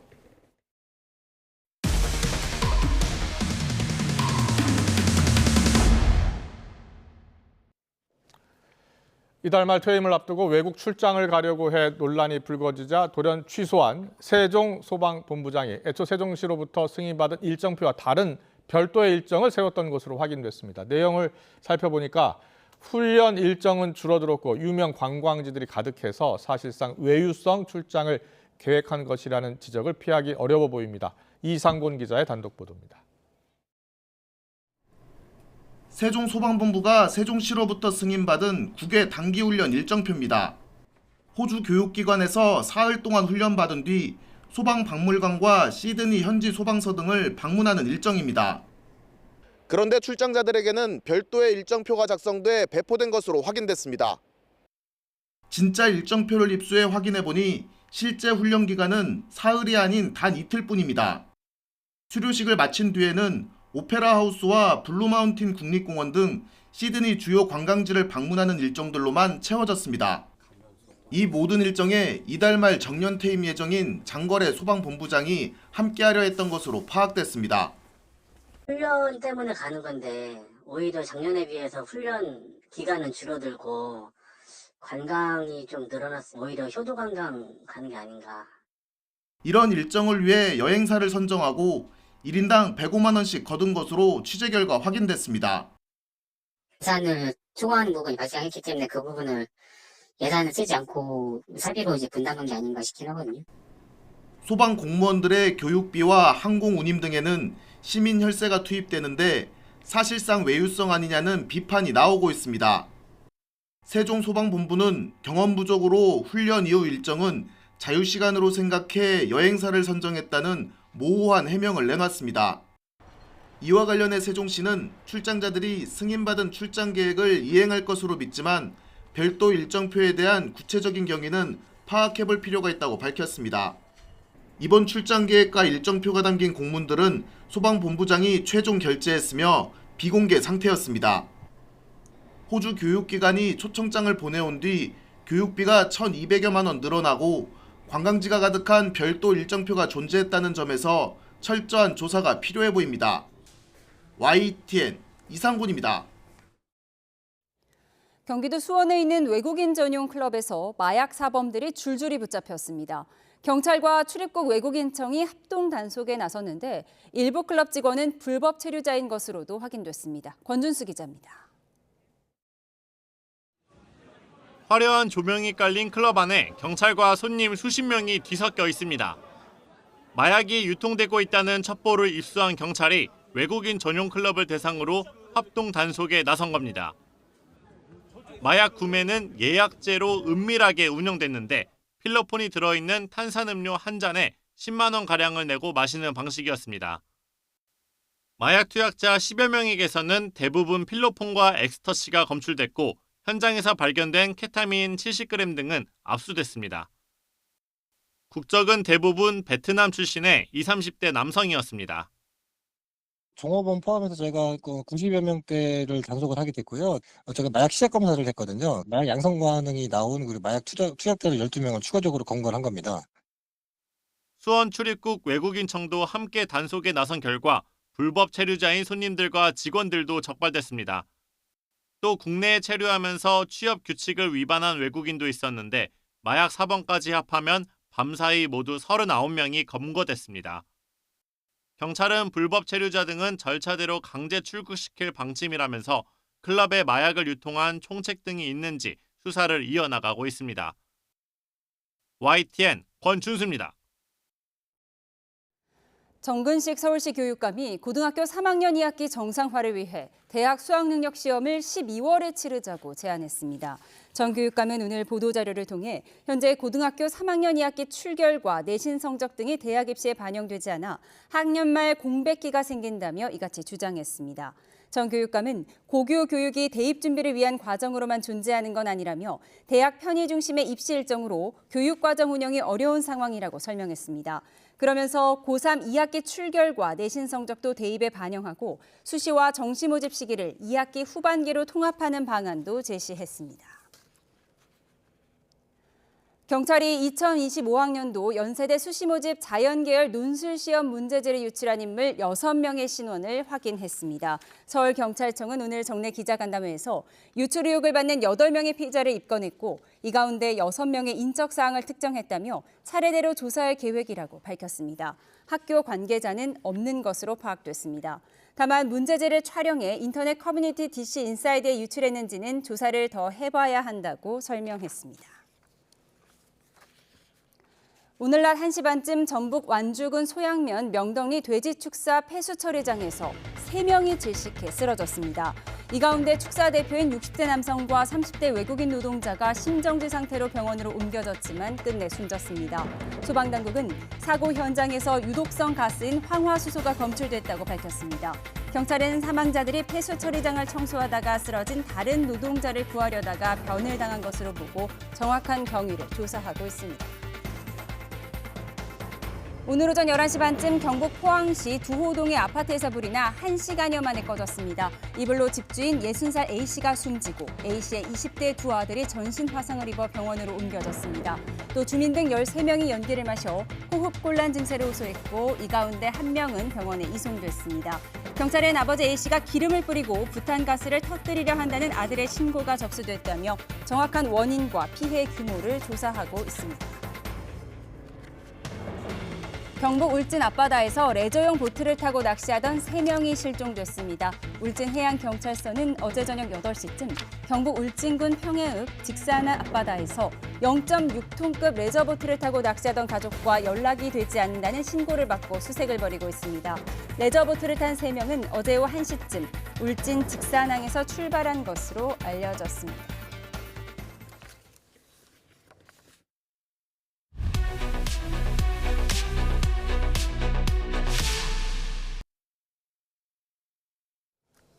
공천 개입 의혹을 수사하고 있는 검찰이 명태균 씨와 김영선 전 의원을 내일쯤 기소할 방침입니다. 검찰이 국민의힘 당사와 창원시청, 경남도청까지 압수한 만큼 광범위한 수사가 이루어지고 있는 것으로 보이는데요. 네, 검찰은 우선 정치자금법 위반 혐의로 기소하고 나머지 수사를 이어갈 방침입니다. 김광산 변호사와 자세히 짚어보겠습니다. 어서 오세요. 예, 안녕하세요. 예. 네, 명태균 씨와 관련된 의혹의 줄기 크게 세 가지로 나눌 수 있는데요. 그래픽 보면서 간단히 설명해 드리도록 하겠습니다. 네, 우선 무상 여론조사의 대가로 김영선 전 의원 등의 공천에 개입했는지 여부, 또 둘째 그 과정에서 여론조사 조작도 했는지, 또 창원 산단 등 이권 사업에도 개입했는지의 여부입니다. 이 사안별로 자세하게 짚어보도록 하겠습니다. 네, 추가 수사도 하고 있기 때문에 의혹들은 더 많이 불어날 수가 있습니다. 먼저 김영선 등 공천 개입 의혹이요. 자, 명태균 씨와 김영선 씨 이제 구속이 된 상태예요. 네. 지금 현재까지 어떤 증거를 검찰이 확보했다고 보세요? 일단 뭐 정치자금법 위반과 관련된 예, 부분인데 김영선 전 의원의 어떤 보궐선거에 공천할 때 이제 전략 공천했지 않습니까? 네. 근데 이제 그 전략 공천 자체가 명태균이 대통령에게 부탁을 해서 전략 공천을 했느냐 안 했느냐 그게 이제 논란이 되고. 네. 그다음에 전략 공천에 어떤 영향을 행사했느냐 그 부분을 이제 수사를 하고 있는데 사실 그 공천의 대가로서 김영선 전 의원으로부터 한 7,600만 원 정도의 돈을 받았다는 것은 인정이 된 것 같아요. 그러니까 이게 대통령이 개입을 했느냐 여부와 상관없이 공천의 대가로 김영선 전 의원이 당선이 되자 김영선 전 의원의 세비에 이제 반절치를 계속 받아왔다는 거 아닙니까? 그게 아마 16번에 걸쳐서 7,620인가 될 겁니다. 그래서 이 돈 자체는 이제 대가성이 있는 거죠. 공천과 대가성이 있기 때문에. 돈의 흐름은 이미 압수수색을 통해서 확보를 한 거죠. 그렇죠. 그래서 정치자금법 위반으로 일단 기소를 하는 거죠. 네. 그렇군요. 우선 정치자금법 위반 혐의로 내일 재판에 넘길 예정인 것 같아요. 이게 구속기한 만료와도 연관이 있는 거죠? 그렇죠. 일단 검찰이 영장을 발부받으면 10일 동안 이제 구금할 수 있는 상태에서 수사를 할 수가 있고 한 번 연장할 수 있어요. 일단 신병을 확보하기 위해서 1차 기소를 하는군요. 그래서 이제 22일까지는 이제 최대한 수사를 할 수 있거든요. 그런데 지금 뭐 정치자금법 위반과 관련해서 기소한 것은 커다란 범죄 혐의 중에서 이제 일부라고 볼 수밖에 없기 때문에 그렇군요. 지금 뭐 구속된 이후에도 뭐 국민의힘 당사랄지 아니면 뭐 창원 산단과 관련된 경남 도청이랄지 창원시 압수수색 계속 했잖아요. 그럼 이제 앞으로도 검찰은 이 혐의 기소되는 혐의 말고도 이제 또 다른 범죄 혐의를 지금 추적을 하고 있다 이렇게 볼 수 있습니다. 그렇군요. 공천 개입 의혹을 조사를 하려면 그 공천 당시에 당 대표가 이준석 대표였고요. 공관위원장이 윤상현 의원이거든요. 그 관련해서도 지금 조사가 이루어진 건가요? 그렇죠. 이제 정치자금법 위반은 그냥 돈이 오고 갔으면 그 대가면 그걸로 끝나지만 이제 공천의 개입 여부를 밝히려고 하면 공천 과정을 들여다봐야겠죠. 그래서 전략 공천하는 과정에 있어서 명태균의 여론조사가 어떤 영향을 미쳤고 그 내용이 무엇인지 그리고 명태균과 관련된 사람이 누구인지 그리고 가장 이제 공천에서 중요한 사람이 이제 공관위원장이거든요. 또 이걸 결재한 사람이 또 대표이기 때문에 과연 공관위원장이나 당 대표도 여기에 관여했는지 여부 이런 것까지 다 조사를 하게 되는 거죠. 그런데 연결고리가 윤석열 대통령 부부잖아요. 네네네. 지금 명태균 씨가 윤석열 대통령 부부와 친분을 이용해서 공천에 개입했다라는 의혹 아닙니까? 그렇죠. 그래서 민주당에서 17조짜리 이제 대통령의 육성도 뭐 공개를 했잖아요. 그때는 물론 이제 당선인 신분이고 취임하기 하루 전날의 목소리긴 한데 그러면 결과적으로 따져서 뭐 대통령도 과연 공천 개입을 했느냐? 그럼 공천 개입을 했다고 한다면 결과적으로 공관위원장이랄지 당대표랄지 또 아니면 공관위원과 관련된 누구 실무자랄지 누구고 어떤 연결이 됐을 거 아닙니까? 그런 부분까지 검찰이 조사하고 있는데 원래 처음에 조사할 때는 뭐 거의 형식적으로 명태균과 관련된 부분만 조사하지 않을까 생각을 많이 사람들이 했고 언론도 했었죠. 그 이유는 이제 대통령이 관여되어 있기 때문에 검찰이 과연 거기까지 조사할 수 있을까라는 의구심을 많이 가지고 있었어요. 그런데 지금 수사하는 방향이랄지 압수수색하는 걸 보면 상당히 광범위하게 수사를 하고 있고 수사 범위는 특히 이제 공천과 관련해서 넓혀질 수밖에 없고. 얼마 전에 국민의힘 당사도 2차례 압수수색했잖아요. 그렇죠. 그게 이제 공천과 관련된 자료 확보하는 차원이거든요. 그래서 거기에서도 이제 검찰에서 유의미한 그런 자료를 확보했다고 하니까 일단 기소는 뭐 정치자금법 위반이랄지 그다음에 공천 대가로 받은 돈 예. 그런 것들에 대해서 일단 수사를 해서 기소를 하고 나머지 수사는 계속 진행이 될 가능성이 크다 이렇게 봅니다. 윤 대통령 부부의 당무 개입과 관련한 유의미한 자료도 확보가 됐을까요? 그건 아직은 뭐 검찰이 뭐 발표한 것도 없고 아직 흘러나온 건 없어요. 예. 굉장히 이제 대통령 부부에 관한 거기 때문에 민감한 부분이고 예. 단지 공천 과정만 지금 조사를 하고 있으니까 네. 그러면 대통령이 뭐 통화를 해서 개입을 한다랄지 아니면 김건희 여사가 뭐 개입을 했든지 이런 내용은 아직까지는 나오고 있지 않아요. 그렇지만 황금폰 여부가 굉장히 관심이잖아요. 네네네. 근데 지금 황금폰 여부를 검찰이 이걸 확보할 수 있을지 모르겠어요. 워낙 명태균 씨가 뭐 3개월마다 뭐 폰 바꾸고 뭐 아버지 묘에다 묻었다고 하고 뭐 어디다 던졌다고 하고 막 그런 말을 하고 있기 때문에 예. 아마 가장 중요한 황금폰에 대해서는 이미 이제 폐기를 했는지 아니면 어디에 감춰두고 있는지 아니, 경우에 따라서는 뭐 검찰이 또 확보하고 있을 수도 있겠죠. 그런데 이제 검찰이라는 어떤 기관이 수사를 하다가 아무리 대통령이라고 하더라도 예. 뭔가 관련된 것이 범죄와 관련된 것이 나오면 이건 덮을 수는 없어요. 그럼 이제 직무유기가 되는 거거든요. 예. 그래서 이제 우리가 보통 정치 말고 수사도 생물이라는 얘기를 많이 합니다. 계좌 추적하다가 갑자기 생각지도 않은 것이 나오는 경우도 있고 예. 압수수색하다가 전혀 관련 없는 사람 증거가 나올 수도 있거든요. 그렇군요. 근데 그걸 그냥 덮을 수는 없어요. 네. 압수수색 목록에 다 기재가 되고 포렌식을 하면 내용이 다 나오기 때문에 그래서 예. 뭐 다른 사건과 달리 검찰의 수사 결과를 좀 지켜볼 만한 사건이다. 저는 그렇게 평가를 합니다. 네. 결국 여론조사를 매개로 각종 공천에 개입했느냐 이 부분이 핵심인데요. 저희가 그래픽을 보면서 설명을 해드리도록 하겠습니다.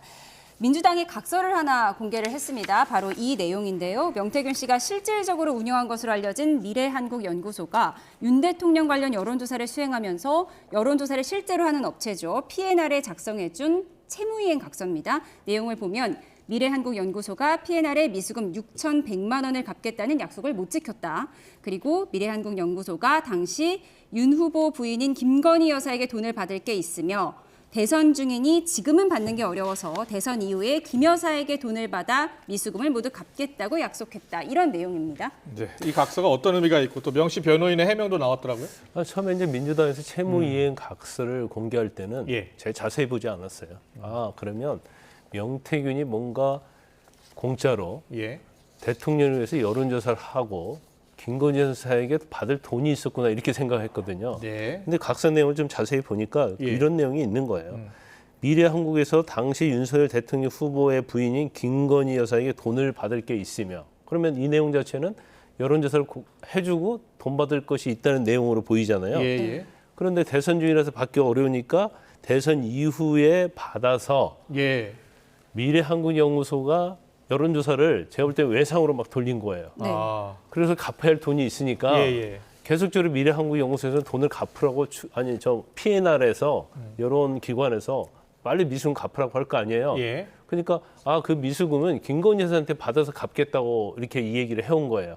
근데 그게 사실이 아니고 허위라는 것을 확인한다는 내용이 여기 들어있거든요.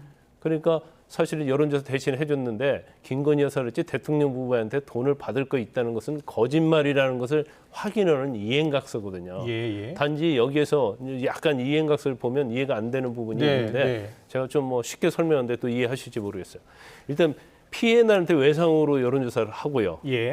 그리고 P&R을 위해서 미래한국연구소가 영업 활동을 합니다. 그리고 영업 활동을 해주면 받을 돈을 P&R을 쥐어야 할 거 아니에요. 당연하죠. 그게 6,215만 원인데 P&R에서는 쥐어야 할 돈 있고 미수금 받아야 할 돈 있으니까 이걸 상계 처리하려고 하는 거예요. 그런데 미래연구소에서는 이게 이제 명태균 씨인지 누군지 모르겠지만 일단은 영업비 줘라.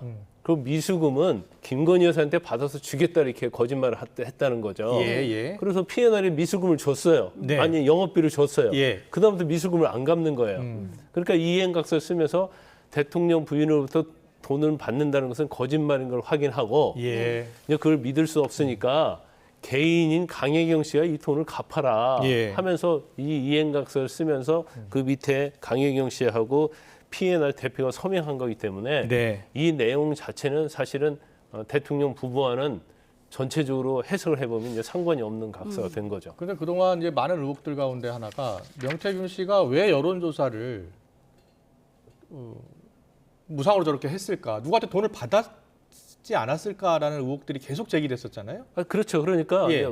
제가 이렇게 전체적으로 흐름을 살펴보면 김영선 전 의원을 통해서 네. 중앙에 있는 권력이랄지 그다음에 정치하는 사람한테 접촉을 하는 거죠. 예. 그래서 접촉하는데 그 매개체가 뭐냐면 여론조사예요. 근데 돈이 없단 말이에요. 네, 네. 이 여론조사를 P&R이라는 업체에게 일단 여론조사를 외상으로 맡겨서 네. 그놈을 가지고 가서 딜을 하고 예. 거기서 이제 돈을 달라고 하는 거예요. 그래서 몇 후보자는 돈을 줬고 네. 더군다나 이제 기초단체장 지난번 그때 지방선거에 나왔던 일부 예비 후보들이 2억 7천 줬잖아요. 예. 그놈 받아가지고 일단 막은 거죠. 돌려막기를 한 거죠. 네. 그런 과정이 계속 반복이 됐다고 볼 수가 있습니다. 네, 여론조사 비용 말씀해 주셨는데 이 여론조사 그리고 여론조사 비용과 관련해서 유력 인사들의 이름이 계속 거론되고 있습니다. 특히 네네. 오세훈 서울시장은 뭐 적극적으로 해명하고 있잖아요. 네네네. 오세훈 시장이 가장 적극적으로 지금 해명을 하고 있어요. 그래서 예. 본인을 일단 처음에 찾아왔다는 거 아닙니까? 명태균 씨가. 그러니까 명태균이 처음에 찾아서 한 얘기가 대통령을 거냐 서울시장을 거냐 선택하라고 이렇게 얘기했다는 거예요. 예. 그러니까 뭐 오세훈 시장 입장에서는 황당하잖아요. 그래서 거기서 이제 쫓아냈다는 거예요. 그리고 쫓아냈는데 캠프에 총괄을 했던 강철원 총괄하는 사람이 거기서 또 굉장히 싸움이 있었다는 겁니다. 네. 그래서 명태균 씨가 이제 쫓겨났다는 거고. 근데 또 제가 볼 때는 오세훈 시장이 말이 맞는 것이 명태균이 그런 말을 했거든요. 오세훈 시장은 왜 시장이 됐는지 모른다.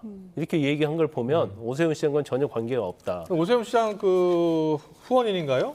명태균 씨한테 돈을 줬다면서요? 근데 김한정 씨라는 사람이 예. 있는데 이제 오세훈 시장 측의 입장은 그런 거예요. 이제 그 당시 캠프 내에서 김한정 씨가 이제 뭐 후원을 했다는데 500만 원 후원을 딱 한 번 했답니다. 예. 그런데 그다지 뭐 캠프 안에서 자리를 못 잡고 있었는데 이렇게 싸움을 한 내용을 들었다는 거예요. 예. 그래서 개별적으로 만나서 본인이 그와 관련된 비용도 지불하고 네. 그다음에 나중에 보니까 윤 대통령 대선과 관련돼서도 1,400만 원 것도 지급을 하거든요. 그러니까 이제 본인이 그런 지급을 하면서 명태균으로 굉장히 가까워지면서 예. 뭔가 이제 권력의 어떤 그런 거에 자기가 이제 발을 들여놓으려고 시도를 한 게 아닌가 그런 생각이 듭니다. 네. 예. 명태균 씨와 이미 깨진 사이다 뭐 이런 주장인데 비슷한 주장을 하는 사람이 또 홍준표 대구시장이잖아요. 네. 오늘도 페이스북에 뭐 사기꾼과 엮지 말아라 이런 글을 올리기도 했는데요.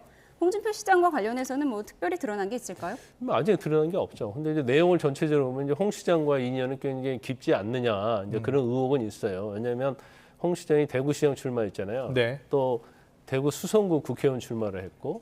그다음에 또 윤 대통령과 또 경선을 했잖아요. 예. 그때마다 이제 명태균 씨가 관여를 한 게 아니냐 그런 의혹을 좀 받고 있고 예. 또 하나 의혹이 이제 명태균 씨에 선물을 보냈다는 거예요. 근데 보낸 사람이 누구냐면 이제 홍 시장 부인이라는 이제 그런 또 의혹이 있어요. 근데 예. 홍 시장은 이건 전혀 그런 사실이 없다는 거고 또 네. 사기꾼이라고 다른 이런저런 얘기하고 있고 예. 그 선물 보냈다는 사람이 자신의 서울에 있는 대구시당 서울 사무소에 있는 그 뭐 최모 씨인가요? 누가 그냥 일방적으로 보낸 것이지 홍 시장과는 전혀 관계가 없다 이렇게 얘기를 하고 있죠. 알겠습니다. 사실관계 더 확인이 필요한 대목인 것 같고요. 마지막 파트 이권 사업 보겠습니다. 네, 이권 사업 개입과 관련해서도 새로운 의혹이 불거졌는데요. 2023년 3월 정부가 창원 제2국가산업단지 후보지 발표 직전에, 그러니까 한 40여일 전쯤인데요.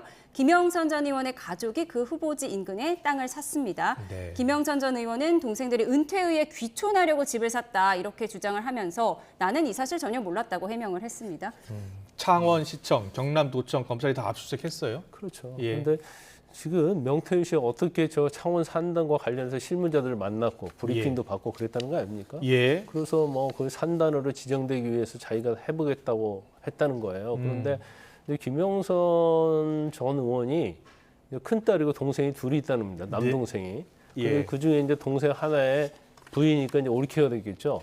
올케가 거기에 땅을 산 거예요. 한 3억 좀 넘는 돈을 주고. 예. 근데 그게 이제 산단에서 한 2km 정도밖에 떨어지지 않기 때문에 네. 어떻게 보면 산단과 관련된 정보가 없이 어떻게 이걸 살 수가 있느냐. 예. 그래서 이것은 김영선 씨가 이제 명태균 씨하고 같이 해서 정보를 입수해서 네. 제공한 거 아니냐. 아니면 경우에 따라서는 땅 자체는 동생 올케가 샀지만 실질적인 소유자는 이제 김영선 전 의원이 아니냐. 예. 그러면 이것도 사실 명태균과 관련돼서 어떤 이권 개입을 한 것이 분명하다. 이제 이런 지금 의혹이 있는 거죠. 알겠습니다. 창원 첨단 산업단지 지정부터 들여다봐야 될 대목인 것 같고요. 마지막 질문 드릴게요. 이거에서는 결국 이 검찰의 수사가 대통령 부부를 향하고 있다는 분석도 있어요. 어떻게 보세요? 근데 이제 공천 개입과 관련된 부분이라고 한다면 결과적으로 민주당에서 공개한 17조짜리 대통령의 녹취랄지 이런 예. 것 전체를 보면 이 사건 자체를 어떻게 대통령이랄지 대통령 부인을 그냥 패스하면서 수사를 종결하기는 굉장히 어려울 것이다. 그렇군요. 그래서 뭔가 관계성을 밝혀야 하고 예. 그것이 이제 죄가 되든 안 되든 간에 특히 이 어떤 개입 자체가 김영선 전 의원의 보궐선거와 관련되면 그건 당선자 때였잖아요. 물론 네. 논란의 여지가 있지만 그렇지만 또 다른 공천, 뭐 이준석 대표 발언은 뭐 포항시장이랄지 이런 것들이 관련되면 검찰 자체에서 수사를 할 수밖에 없는 상황이 될 것이다 이렇게 봅니다. 네, 잘 들었습니다. 네, 검찰이 명태균 씨, 김영선 씨 내일쯤 1차 기소를 할 것으로 보인다. 관련 의혹과 쟁점 짚어봤습니다. 김광삼 변호사와 함께했습니다. 고맙습니다. 고맙습니다.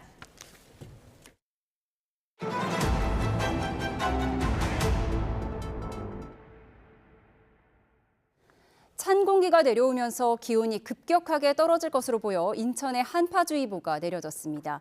기상청은 북쪽에서 찬 대륙고기압이 확장하면서 찬 공기가 내려와 내일 아침에 기온이 크게 떨어질 것으로 보인다며 오후 4시를 기준으로 인천 지역에 한파주의보를 발령했다고 밝혔습니다.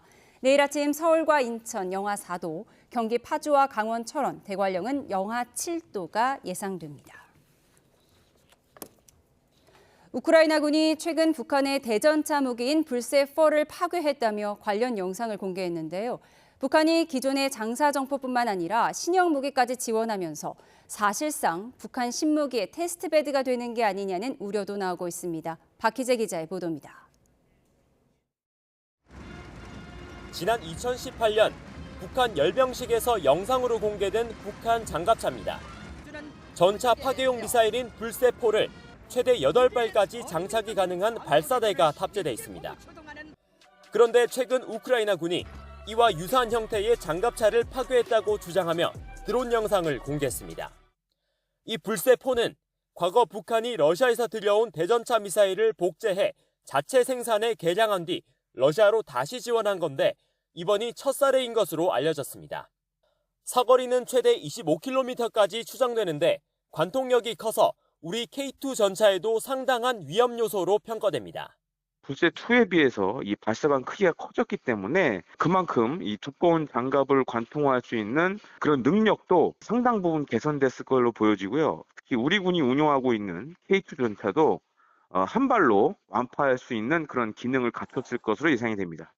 불세4는 지난 7월 한 군사 전문지를 통해 러시아에 지원됐다는 내용이 처음 나온 뒤 우리 국가정보원도 전장에서 수거된 파편을 근거로 불세4가 지원되고 있는 것으로 판단했습니다. 이렇게 실전에서 활용되는 북한 신무기는 최근 유도 장치를 추가해 시험 발사했던 신형 240mm 조종 유도 방사포도 포함됐습니다. 특히 600mm 초대형 방사포나 전술지대지 미사일인 북한판 에이테크스 등의 지원 가능성도 거론되면서 북한이 특수작전군 파병과 함께 신형 무기를 지원하며 실전 경험을 쌓고 있는 게 아니냐는 우려가 나오고 있습니다. YTN 박희재입니다. 서해오도 옹진군 복귀 비상대책위원회는 오늘 기자회견을 열고 서해오도 지역 안보 대책을 마련해 헌법상 행복 추구권을 보장해달라고 촉구했습니다. 주민들은 인천 옹진군을 안보특구로 개편하고 유엔군 주둔 지역으로 서해오도도 추가해 안보 불안을 해소해달라고 요구했습니다. 이와 함께 안보 불안 속에 추진되지 못하고 있는 연평 신항을 마련해 도서 지역 주민 이동권을 보장해달라고 주장했습니다.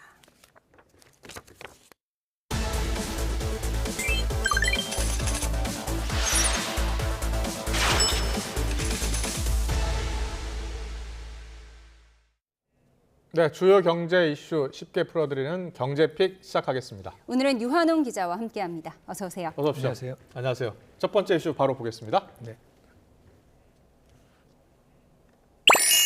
네, 위기설 롯데.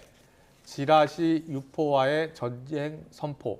이 지라시라는 게 사설 정보지를 말하는데요. 사설 정보지에 롯데가 자금 위기를 맞고 있다라는 소리 하다했고 주식시장도 영향을 미쳤잖아요. 예, 그렇습니다. 롯데가 대응에 나선 거예요? 예, 롯데 지주가 오늘 오전에 지라시 작성자와 유포자를 처벌해달라고 서울 강남경찰서에 수사 의뢰를 했습니다. 예. 지난달 유튜브에 롯데그룹 공중분해라는 제목으로 영상이 올라왔습니다. 그 이튿날부터 이제 관련 내용이 지라시를 통해서 시장에 광범위하게 유통이 되기 시작했고요. 유튜브는 언론 보도를 짜깁기 한 수준이었는데 이 지라시 내용은 좀 단정적이고 악의적인 표현들이 많이 들어가 있었습니다. 뭐 12월 초에 롯데그룹의 모라토리엄이 예상이 된다. 지급 유예를 말하는 거죠. 지금 12월 초잖아요. 예, 그렇습니다. 그리고 또 뭐 직원의 50% 이상 감원이 예상된다. 그리고 또 롯데 건설의 그 미분양이 늘어가지고 계열사 지급 보증에 치명타가 우려된다. 또 그룹 부동산 전체를 매각을 해도 뭐 빚 정리가 어렵다. 이런 내용들이 단정적으로 들어가 있었습니다. 근데 롯데그룹은 이에 대해서 유동성 위기는 사실 무근이다. 뭐 이렇게 단정을 했고요. 그 다음에 이제 만들어서 유포한 사람들을 찾아서 이제 처벌해 달라고 이렇게 오늘 공식적으로 요청을 했습니다. 네, 롯데 측은 뭐 사실 무근이라고 하긴 했지만 롯데가 위기라는 이 얘기가 왜 나온 건가요? 예, 주된 진원지는 롯데 케미칼이라고 볼 수 있습니다. 롯데 케미칼, 호텔 롯데, 그다음에 세븐일레븐으로 저희가 알고 있는 코리아 세븐 이런 주요 계열사들이 지금 어떤 유동성 위기를 겪고 있는 건 사실인 것 같습니다. 저희가 올해 3분기까지의 누적 이자 보상 배율을 살펴봤습니다. 저 5개 기업은 지금 이자 보상 배율이 1 미만이어 가지고 쉽게 말하면 영업이익으로 이자를 못 내고 있는 그런 실정입니다. 특히 저 세 곳 중에서 롯데케미칼, 코리아 세븐, 호텔 롯데는 영업이익이 적자인 상황입니다. 보통 이자 보상 비율이 1 미만이다 그러면 잠재적 부실 기업으로 평가가 되고 있습니다. 올해 3분기까지 누적 기준으로 이자 보상 배율이 1 미만인 기업이 주요 기업 500대 기업 가운데 금융사 빼고 277곳 중에서 약 20%인 52곳입니다. 그중에 5개가 롯데 계열사입니다. 롯데 케미칼이 중국의 공급 과잉으로 지금 이제 유동성 위기를 겪고 있는데요.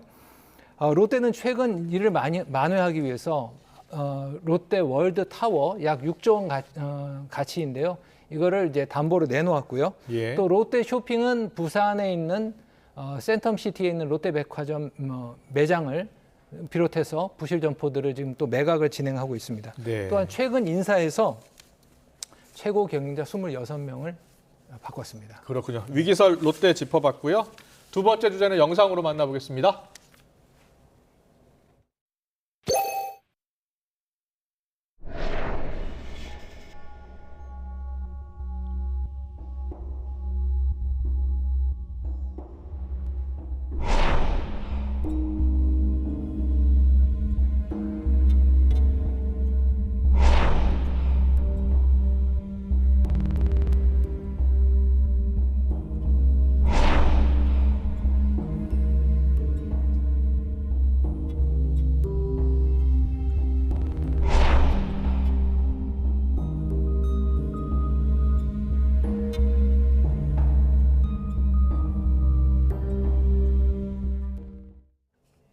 뉴진스 결별 통보에 금융당국 조사까지. 안 그래도 뉴진스가 헤어질 결심을 발표하면서 하이브가 시끄러웠는데 세무조사가 나오는 건가요?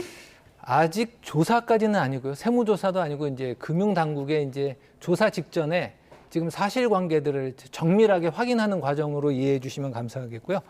지금 뭐를 들여다보고 있냐면 지난 4년 전이죠. 2020년도에 상장 당시에 금융당국에 신고를 할 때 중요한 내용을 누락을 했다는 점을 지금 들여다보고 있는 겁니다. 지금 가뜩이나 방 의장은 뉴진스의 결별 선언 이후에 굉장히 곤혹스러운 입장인데 지금 4천억 원을 이제 수익을 올렸는데 개인적으로 그 과정이 석연치 않아서 금융당국이 잘하다가는 뭐 조사까지 하는 그런 상황을 맞을 수도 있을 것 같습니다. 예. 최근 언론 보도를 통해 가지고 하이브에 지분 투자를 한 사모펀드들 간에 비밀 계약 사실이 공개가 됐습니다. 그 내용은 뭐냐면 일정 기간 후에 하이브가 주식을 주식시장에 상장을 하게 되면 그 이익의 투자 이익의 30%를 방 의장한테 지급을 하겠다는 겁니다. 그 금액으로는 4천여억 원이 되는데요. 저 비밀 계약에 따라서 4천억 원을 방 의장이 수익을 올린 것으로 그렇게 전해지고 있습니다. 이명 계약이고 이거 불법 계약일 수도 있겠는데요? 그 계약 여부도 지금 금융당국이 살펴보고 있죠. 당시 상황을 조금 더 살펴보면요. 공모 첫날 주가가 무려 2.6배인 34만 7,490원까지 상승을 합니다. 그런데 12일 후에 주가 11월 2일 날 주가가 13만 원대까지 추락을 하거든요.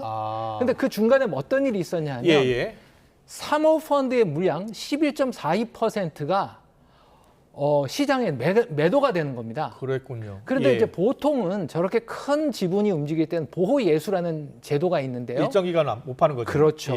그런데 이 사모펀드의 물량은 이 보호 예수 대상이 아니었습니다. 그렇군요.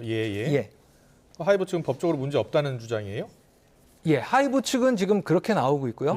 보통 대주주하고 특수 관계자 지분은 이렇게 상장이 될 경우에는 보호 예수라는 제도를 통해 가지고 보통 일정 기간, 보통은 6개월을 말합니다. 일반 투자자들은 저런 사실을 전혀 몰랐잖아요. 몰랐죠. 그래서 문제가 되는 겁니다. 그런데 이제 이번에 하이브에서 불법이 아니라고 주장하는 거는 사모펀드의 지분은 보호 예수 대상이 아니라는 점입니다. 그러다 보니까 이제 하이브 측 법적으로 문제가 없다라고 하지만은 문제는 상장 전에 이러한 비밀 계약이 있었고 대주주가 30% 특별 이익을 가져갈 수 있다는 사실이 일반 투자자들한테 공개가 안 됐다는 점이 문제입니다. 그렇네요. 그래서 금융감독원의 고위 관계자 말을 들어봤는데요. 첫 번째로 그 누락이 있었다는 거, 금융당국이 신고를 하는 과정에서 비밀 계약이 누락이 됐는지 이 부분 하나, 그다음 또 하나는 앞서 말씀하신 대로 사모펀드와 대주주 간의 주주 간 계약 과정에서 법률 위반이 없었는지 이 두 가지를 집중적으로 살펴보겠다는 것입니다. 그리고 시장에서도 반응은 좋지는 않습니다. 방 의장한테 특별 이렇게 수익이 간다면 이런 중요한 사실은 향후에 주가에도 영향을 미칠 수가 있기 때문에 일반 투자자들한테 공개를 했어야 되는데 이 부분이 누락됐다는 것은 굉장히 중요한 사실로 지금 받아들이고 있습니다. 상장 기업의 회장, 대주주가 다 이런 계약 맺었다고 생각해 보세요. 그러니까요. 그래서 저희가 전문가 인터뷰를 한번 들어봤는데요. 직접 들어보시죠. 이게 불법이냐 아니냐를 떠나서 이거를 이제 당시에 하이브 2020년 상장할 때 공모주 청약을 했거나 아니면 또 상장 이후에 하이브 당시에 또 BTS가 워낙 인기가 많았기 때문에 그걸 믿고 투자하려는 분들 입장에선 좀 장기 투자를 하려고 했었는데 이런 일들에 대한 부분들이 사실 좀 저는 신고가 됐었어야 된다고 생각하는데 전혀 신고가 안 됐던 거죠. 이런 영향으로 오늘 하이브 주가는 2.8%가 빠졌습니다. 금융당국의 철저한 조사가 필요한 대목입니다. 잘 들었습니다. 세 번째 주제 영상으로 만나보겠습니다.